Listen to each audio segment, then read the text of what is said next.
Part of the reason people don't pick a niche is because they think if they change their niche that the world's going to hate them, or they're going to lose trust with their market, or wow, they're thinking about what other people think. Right. So I'll use me as an example. It's like, wow, Landon, you said you were working with industrial clients. Now you're doing nonprofits. People don't think that way.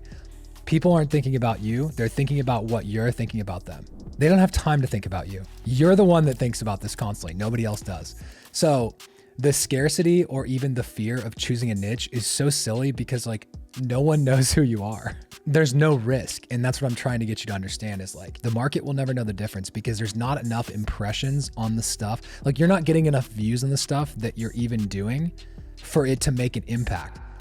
I'm going to teach you what I paid $1,000 an hour to learn. So the reason that you're not creating content is you don't have clarity. So let's break that down now. Why might we not have clarity?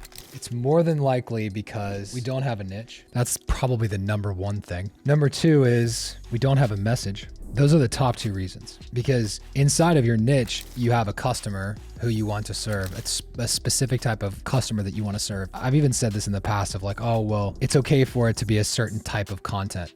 A lot of you guys don't have a unique enough of a style of content for that to be the case yet. Like very few of you. So in the beginning, it's helpful to determine a niche, an industry that you would like to pursue. I think I went over this maybe yesterday with somebody else. You have the work that you market for and the work that you receive. Every video agency has two niches. So all we're trying to do is make a decision. I'm not going to shut off this niche of who you receive work from. That's based upon your relationships. That's based upon who you are as a person. That's based upon your local network. That's what that niche is.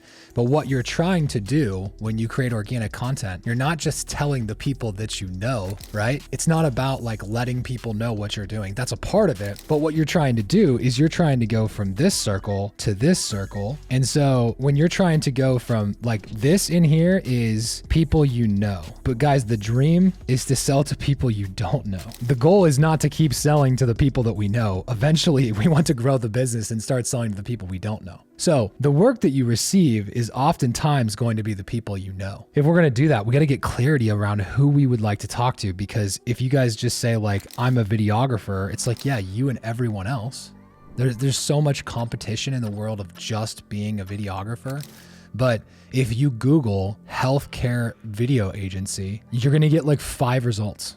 Like there's no one that's probably not more than 5, but like you're not going to get very many people that actually show up in that way. So part of what you're doing is you are like, think of the world as like a piece of a pie. And when you make a decision, you're like, all right, I'm going to niche down into this piece of the pie. That's the whole point of what we're talking about here. So when you're making content around like, should I make it general or should I make it specific?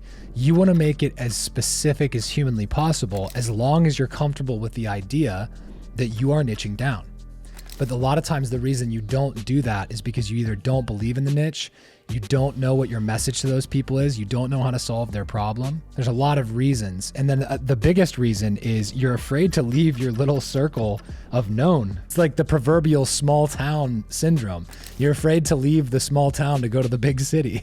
Like, I'm from a town of 500 people. If I never left, like, you guys probably wouldn't be on this call today. Let's be real. You wouldn't. So part of it is like, you have to be willing to go out into the wild and make a claim and say like, this is who I'm going after. This is who I'd like to pursue. And it's so interesting. This is why creatives are so amazing at making content, but they're not good at marketing, because they haven't made a decision to leave the bubble of fear and go out into greener pastures, to go out into the marketplace. In order to do that, they have to leave the known and they have to go to the unknown. And that means if you're going to connect with unknown people, you have to have something that they're willing to listen to.